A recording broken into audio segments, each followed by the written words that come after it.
Greetings. 'Tis I. Now I'm messing around, alright, I'm just doing that for a bit of a joke. I'm a guitar tech, obviously, hence this. I want to show some of you people, particularly the Allan Holdsworth people, look what I got. Steinberger, granted, doesn't have Allan's pickups on it, EMGs, obviously, but this is Lou Reed's guitar. I was Lou Reed's guitar tech for 9 years, nearly 10 years. And this has come back and I've just put new strings on it, polished the frets. Found there was a vibration inside. You know what it was? Someone had unscrewed the battery compartment so much that the grommets had fallen inside and they were vibrating against the cables. So the cables inside, sympathetic resonance, and these little things jumping up and down were making this buzz. And everywhere, whatever position you put the guitar in, it actually, I quite liked it. I'll tell you what it sounded like. This, call me nuts, we know I'm nuts, that I'm not worried about that. It sounded like when Ritchie Blackmore and John Lord played together, and there's that harmonic overload, you know, the overlap of harmonics from the Hammond organ. John Lord was playing that Hammond organ from a Marshall stack. So Ritchie's playing a Marshall stack, and Ritchie's also got, what's he got? He's got the treble booster on there. I'm trying to remember the make.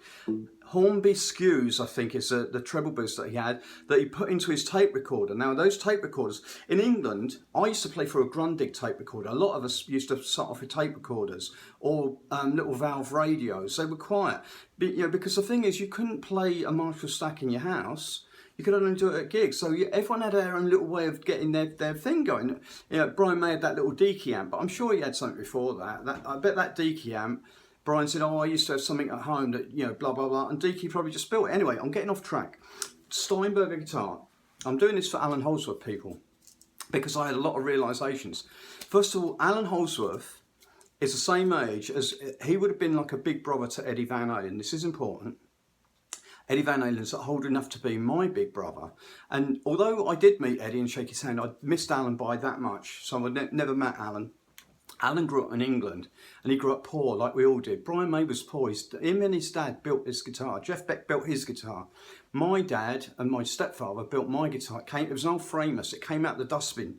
Like it had no pickups, nothing. So my uncle took the pickups and stuff off of a Walrus Audition guitar. They cost £18. I wanted one so bad. Anyway, I'm getting off Allan Holdsworth. So, you know, obviously one of his saxophone couldn't afford it. So this guitar, I've been screwing around with it. I can't get an Allan tone out of it because it's in his hands.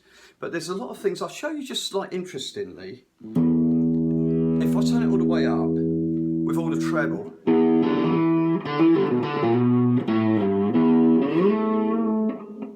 Yeah, it's really harsh. So back you know, Allan liked the tone down. You know, he choked the tone off, but he also backed the volume down.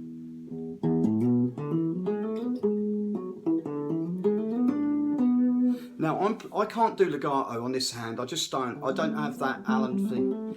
I can't do it, and I'm using my thumb. Well, Allan didn't do that. So listen to just the difference of the different picks that I'm going to try. I'm going to start off with my thumb.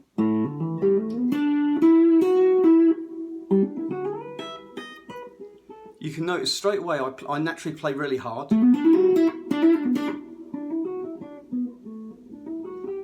I'm sure Allan was very gentle.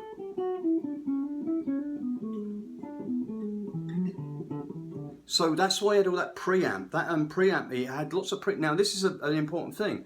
Back in the early days in the 70s, we didn't know what preamps, we didn't know all this stuff. But most of us plugged into a WEM copycat, which is an echo. It's a tape delay, a tape echo. It's actually an echo, proper echo. But they all had preamps in them. And what happened is once you suddenly realised if you went into that, even if you didn't use the delay or the tape echo, you just used the preamp, it just became this big, lovely sort of set. Like it made everything nice. It's a nice preamp. So people would, you know, do that. They would use the preamps to get the sound. Now, Allan later on used a lot of Yamaha in his rack, but a big part of that is the actual preamp sound. And the thing is, where Allan ended up was out of practicalities. He loved Yamaha amps, and he obviously approached Yamaha and said, look, can you put all that in a little box for me? Because I've got a tour and I can't carry all these amps and blah, blah, blah. So he's just practical about it. Now, I know that in Allan's history, he changed guitars, he changed amps. You know, that Mesa Boogie, he went through the Mesa Boogie thing, he built the harness. I get why he tried to do all that. I get all of that. But at some point he probably went, you know what, even if I get this perfect tone and I've got to go on tour, I've got to get on a tour, but I've got all this gear, you know, he was very well aware of what it was, you know, being a touring musician, what you had to do. You had to get the job done. But in the early days, see, this is the thing, I just want to run this by you. Someone recently posted on the Allan Holdsworth fan book, you know, the Unreal Allan Holdsworth, which is a good title, by the way,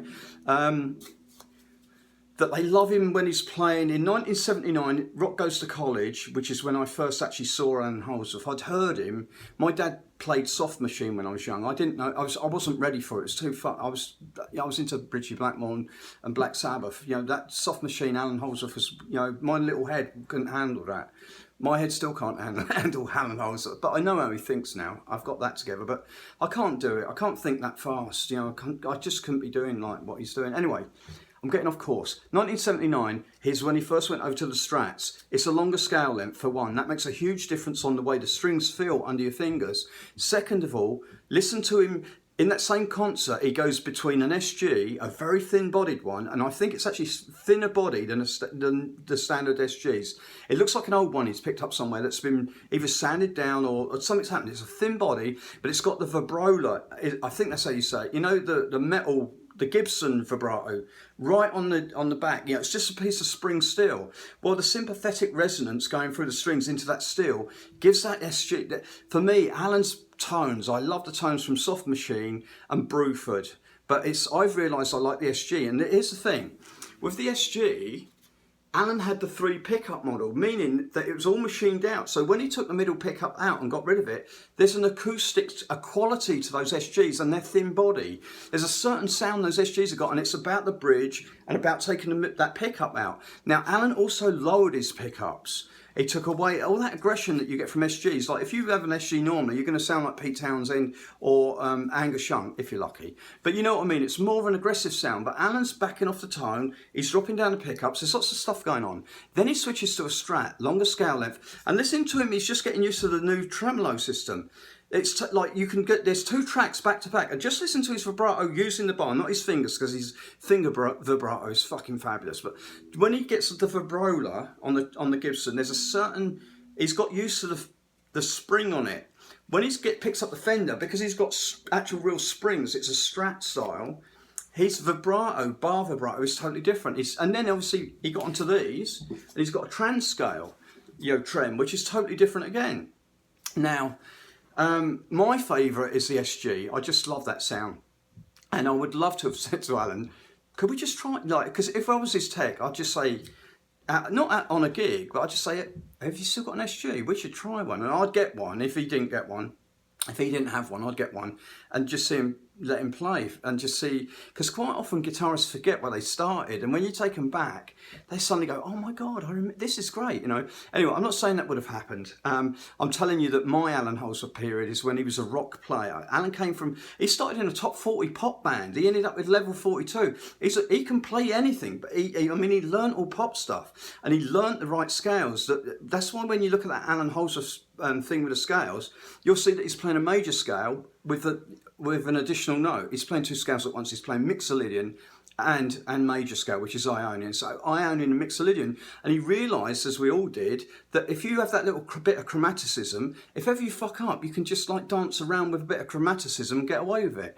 Now I'm not saying that Allan did that later on. He definitely didn't. He knew exactly what he was doing. But there, you know, what I'm trying to say is he probably played songs when he was in a pop band that he didn't particularly like, and he might have not been thinking that much, and he fucked up. He probably learnt ways of like jazzing around, you know, and then started to develop. Oh, I fucked that up, but it sounded good, you know. I'm not saying any of this is true. I'm saying that I would be like Allan's really little brother who didn't really know anything at all.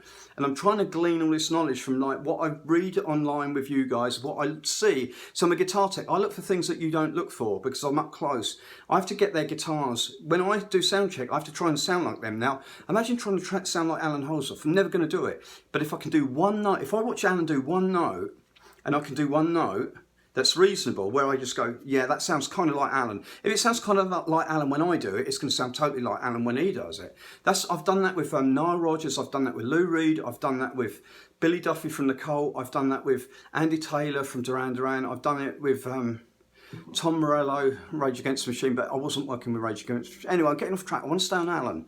So preamps are really important, the tape preamps. Now, I noticed with Soft Machine, either Allan was plugged into an H&H and going into a Marshall 4x12, or the H&H was that he was using as a preamp into a Marshall and into a 4x12, or alternatively, H&H made a really good tape echo. It looked just like the top, you know, they had a PA amp top, the delay top and a reverb. H&H made in Cambridge was one of the most advanced amp companies ever. All the big PA power amps in all the Bradshaw systems in the 80s, H&H power amps, they were MOSFET. But the amps before then, in the 70s, late 70s and early 80s, those amps, IC100s they were called, everyone had them. Stuart Adamson from the Skids, it's rumoured that Gary Moore, Still in Love with You, that soloist played on H&H. H&H amps were used by the Buzzcocks, they were used by Wilco Johnson, all sorts of people in England that have long since been forgotten. But, you know, this is what I grew up with. And, you know, and so Allan may well have, the lead tone, they weren't a valve amp, they were a solid state amp, but they had a fuzz on them, and there were 3 ranges on it. You could have bass fuzz, middle fuzz, or treble fuzz.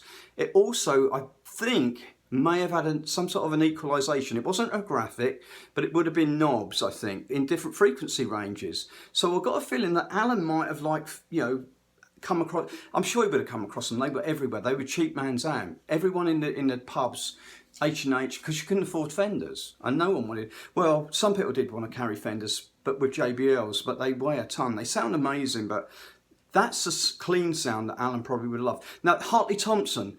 Allan used Hartley Thompson amps, so solid state. Back in the day when I were a young man, everyone said valve amps are going obsolete. Like no one was making them anymore. Mike Matthews from Electro Harmonics went to Russia and got the supplies going again.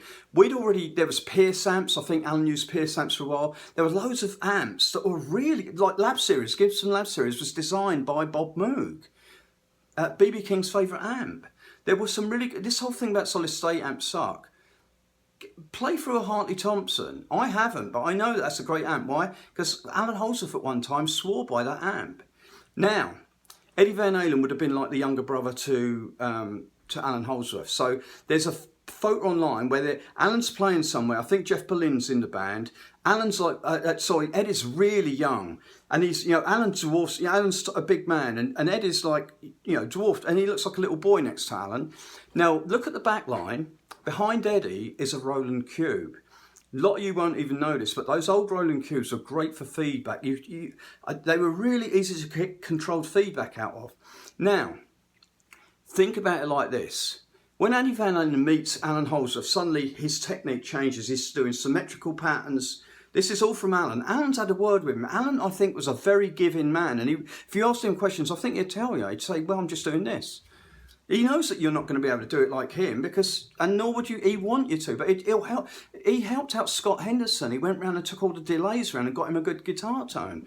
Allan's a very generous guitar player. He's not, you know, in the old days, Richie Blackmore and all those guys, they were secretive because everyone was threatened. Jeff Beck, Jimi Hendrix, you know, everyone was trying to check everyone else out and not give anything away. But Allan gave it all away. I think he did. Anyway, I think he told Eddie a lot of stuff.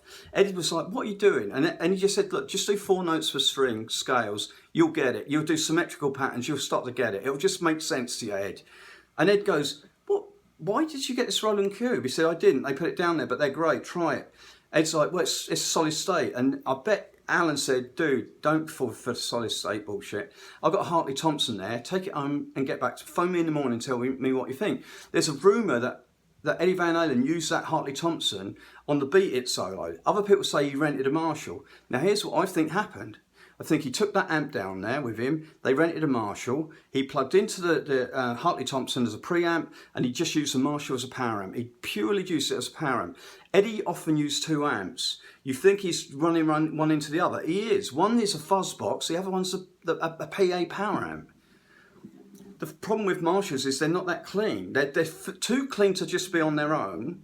Like the preamp isn't dirty enough, but the clean isn't clean enough. That's why Pete Townsend went to high watts.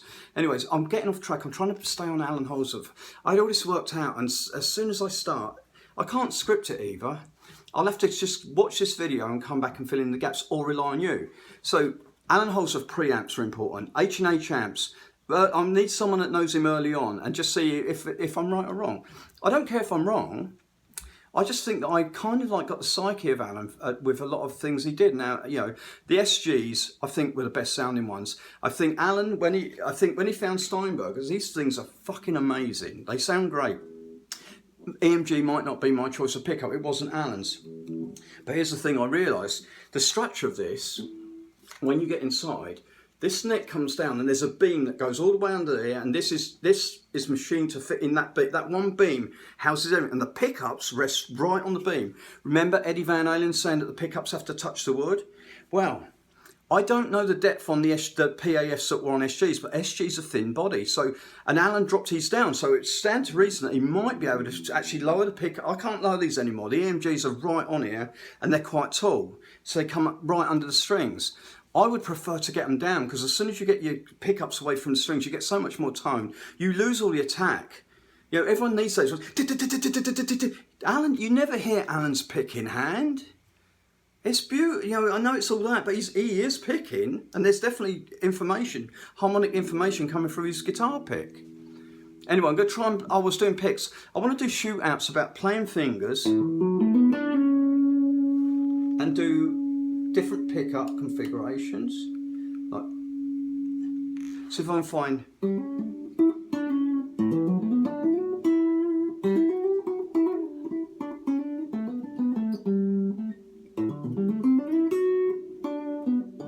Right, so that's just the thumb. Not very, and the thing is, you can tell I'm trying to cram everything. I'm getting manic because I've got so much to tell you that I think could be a benefit. I don't want to get into arguments with people. They're just ideas and suggestions. I'm not saying this is how it was. I'm not, you know, I was a young kid then. I was a young teenager when we were all figuring it out. They were figuring it out. I was coming up behind them. Remember, there wasn't all the pedals that we got nowadays. There wasn't all the options. People tried experimentation. Richie Blackmore, tape recorders.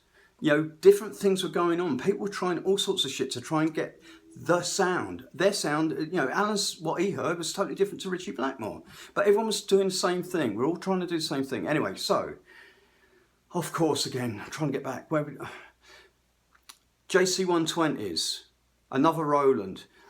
Both Prince and Adrian Belew knew that when you put an overdrive or some sort of compression or a giant signal into that chorus, it's no longer a chorus. It self-oscillates. It does the most amazing feedback. The little Roland cubes used to feed back. Honestly, it's controllable. Like, I'm not kidding. You could hold a note and turn and get the third, get the fifth, get the seventh, flat seven, I mean, not the major seven. It's going to be like a dominant sounding chord, and you get all these overtones. You know, when you go along the string length and you've got all this stuff going on.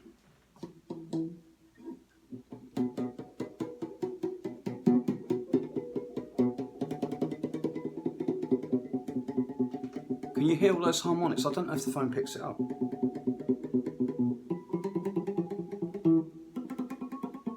See, but you can hear my pick, can't you? Going digga digga digga. But if I got it really light, I've got to get the right distance. Now I've got to pick gentle. See, I'm trying to do it because I think the phone won't pick it up. So the pick is really super important for Allan's tone. He's hitting harmonics down there that you're not hearing, but they are there. But Allan used a thicker pick, I believe, than what I'm using. I'm going to try and use a thicker pick. You know, this is not my usual thing, but I'm going to just try it, all right? God, this is so thick, I can't even feel the strings.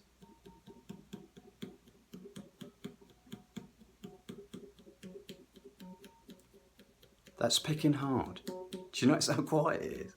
Compared to the other one, I mean. It's not quiet, but Allan, I'm sure, had a really delicate.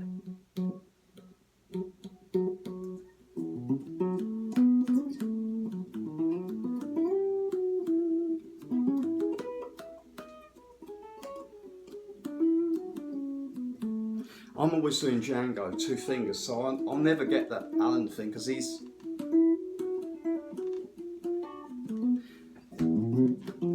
I can't do it. Nor do I want to. Allan does it way better than anyone, but I just need to figure stuff out. It's just for my own amusement. I like to play guitar and play with guitars. I don't need to like practice and go, look at me, I can play Allan Holdsworth fucking Metal Fatigue or whatever. In fact, I probably prefer to play something from Bill Bruford. I love that fucking band. The sound of that with Jeff Berlin and Allan. And oh, anyway, staying on track. So picks, super important. Where you pick, super important. Allan figured this out to the nth degree. I think he then passed on to Eddie Van Halen some information, and I think Eddie did use solid state amps, and I think the Marshall was a, you know, yes, he just thought of it as a fuzz box. It didn't matter that it was a Marshall. He could do it with any fucking amp. He knew if he dummy loaded it. Allan told him about the harness. He goes, oh yeah, I've been doing this Variac thing. He goes, Alan's like, been there, done that, mate. Get over it. Get a solid state amp. Way fucking easier. Way lighter. You know, where Ed's like, I don't care. I've got techs. Alan's like, well, I do fucking care. I don't. So I'm using solid state amps. Or he's going to get rented backline. I see him plugged into Fenders and all sorts. He's going to get something clean. JC120 is one of the cleanest amps. I can talk a lot about JC120s. I've used them a lot on the road in ways that a lot of people wouldn't know. Anyway, Eddie Van Halen, I think there's a tuning we used in the 70s. I'm going to show you this now. I'm not saying Allan did it, but he may well have done. And all you do, you get your D string,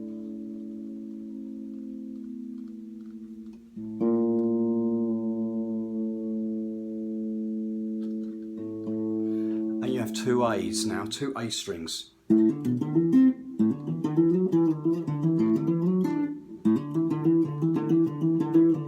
Why would you want two notes the same? Here's the thing, people. You don't think logically like a lot of people. Like Van Halen's an Aquarian, 26th of January. I'm 29th of January. We think differently. I don't know when Allan was born, but he thinks differently just because he's a fucking... He's an engineer. He builds things. He built pumps for beer, and he's a mechanical man. He thinks differently to a guitar player. So anyway, two strings the same.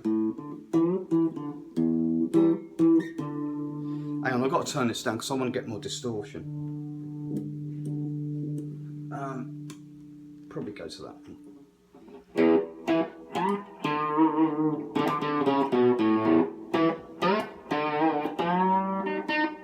What you realise is when you got the D string down that low, you can bend it a lot, and this is how Jeff Beck started doing a lot of this stuff.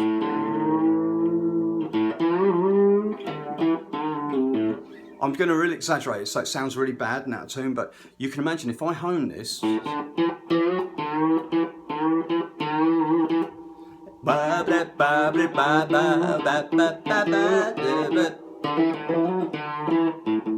Now what it does for you, it gives you this E chord. Like you got two...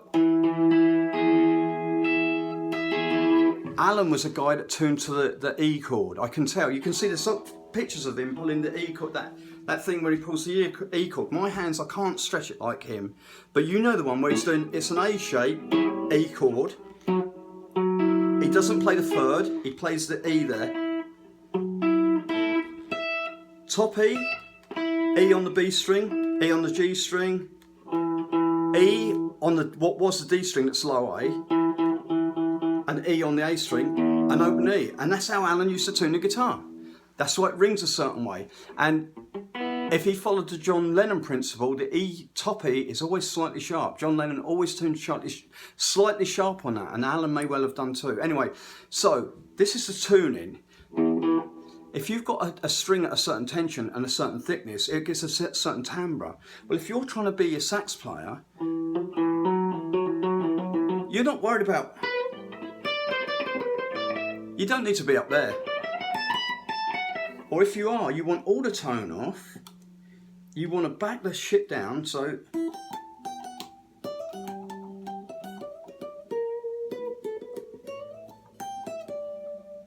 Or if you come down and do the alto sax, or I don't know if it's alto, but...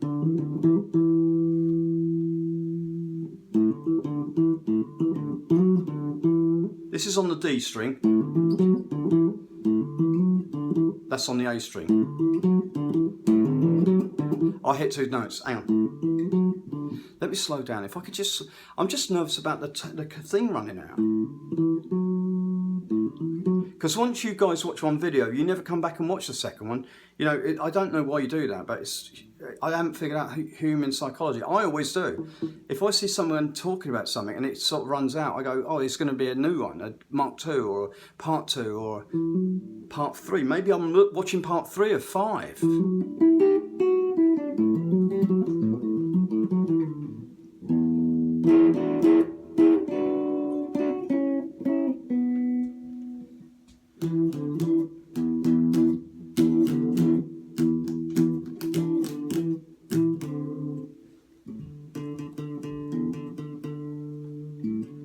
The thing is, if I just finesse this a bit and got it in tune, I can't do it under pressure, not in front of I can do it when there's no one around. Right, and I need to go back to a little bit more of this.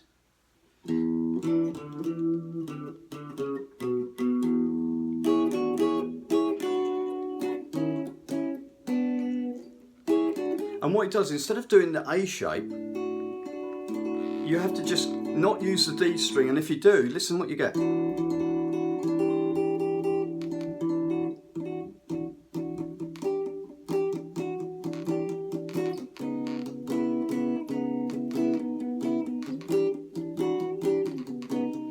I'm effectively just playing A, what I think is A and an A with a sus4 on it.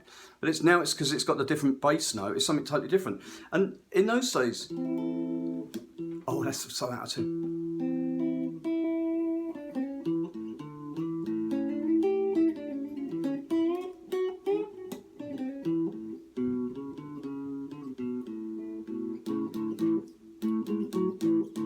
We used to play guitar, meaning it's fun. We played and just had fun. I used to screw around all the time. I wanted to always just go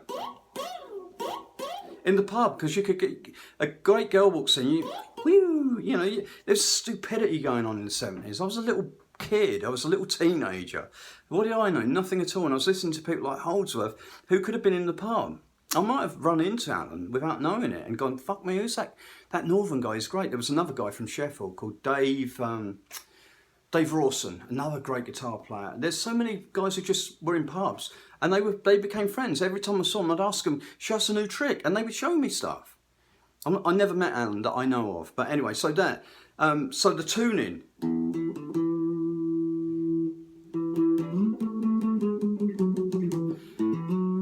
If you're doing saxophone and you get like a really sensitive circuit like germanium diode, each string, the voltage changes, and it changes the timbre and also the tension.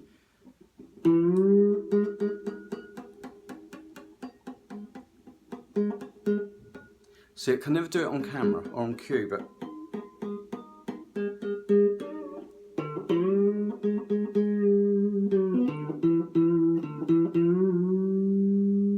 you know, a lot of sax players lean into notes like.